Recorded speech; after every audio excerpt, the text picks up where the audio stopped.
Hello বন্ধুরা, আসসালামু আলাইকুম। কেমন আছেন সবাই? আশা করি ভালো আছেন। ভিডিও কাছে থেকে যে যেখান থেকে আমার ব্লগ ভিডিওগুলো দেখেন তাদের সকলকে অসংখ্য অসংখ্য ধন্যবাদ এবং শুভকামনা করে আমি প্রত্যেক দিনের মতো আপনাদের মাঝে নতুন একটি রেসিপি রান্না নিয়ে এসেছি। রান্নাটা হলো আজকে এমনি 2-3 রকম সবজি দিয়ে আমি রান্নাটা আজকে করবো, সবজি রান্না করব। যেরকম এখানে আছে চাল কুমড়ো আর পুঁই শাকের ডাঁটা আর কিছুটা পটল আর কচু আছে। এগুলা দিয়ে হালকা কম তেল মশলা দিয়ে রান্না করে আজকে আপনাদেরকে সেটাই দেখাবো।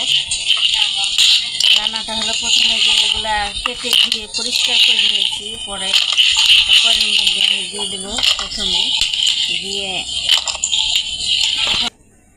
কড়াইয়ের মধ্যে আমার সম্পূর্ণ এই সবজিগুলো দিয়ে নিয়েছি, সবগুলো একসাথে দিয়েছি। কচু আর পটল আর এগুলো সব একসাথে দেওয়া হয়েছে। প্রথমে আমি হলুদ গুঁড়া দিয়ে দিব, কিছু পরিমাণ মতো হলুদ গুঁড়া দিব, ধনিয়ার গুঁড়া আর দিব একটু কিছুটা মরিচের গুঁড়া।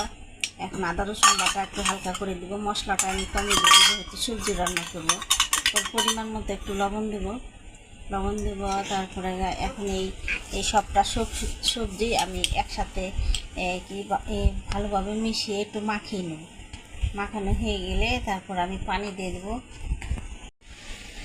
তারপরে সামান্য একটু কিছু এই পেঁয়াজ কুচিও দিয়ে দেবো। তারপর আমি সবটা মাখিয়ে এভাবে পানিটা একটু বেশি করে দেবো, কারণ পুঁই শাকের ডাঁটাটা একটু সিদ্ধ হতে সময় লাগবে, তার জন্য আর সব সবজি বেশি করে একটু পানি দিয়ে নিয়েছি। এখন আমি কিছু সময়ের জন্য ঢাকা দিয়ে এই রান্নাটা করে নেব।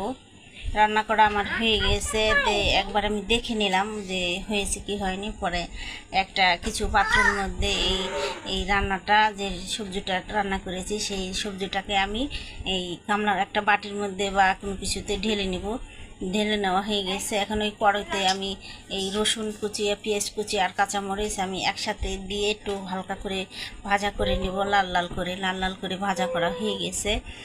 এখন আমি এখানে কিছুটা যে কালো জিরে আর মেথি দিয়ে একটু মাঝখানে দিয়ে এইভাবে একটু একটু হালকা করে ভেজে নেব, যাতে সেন্টটা খুব ভালো আসে তরকারি, আর খেতেও সুস্বাদু লাগবে, তার জন্য এটা দেওয়া।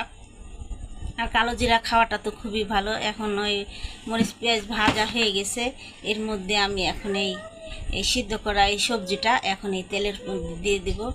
আর এভাবে রান্না করলে খুব সুন্দর একটা রান্নাও হয়, খুব ভালো লাগে খেতে, তার জন্য এভাবে রান্না করে আজকে দেখালাম। আর তেলটাও কম লাগে। রান্না করা হয়ে গেল, এখন কিছু সময় একটু ফুটিয়ে নেব। ফুটানো হয়ে গেলে আমি একটা পাত্রে বা যে কোনো কিছুতে আমি বেড়ে নিব। ভালোভাবে বেড়ে নিয়ে যে আপনাদেরকে দেখাচ্ছি কত সুন্দর লোভনীয় স্বাদের হয়েছে। আমার ভিডিওটি যদি আপনাদের ভালো লাগে একটা লাইক সাবস্ক্রাইব করে কমেন্ট করে জানাবেন। আর আগামীকালকে নতুন আরেকটি ভিডিও নিয়ে আপনাদের মাঝে আসবো। আজকের জন্য আল্লাহ হাফেজ।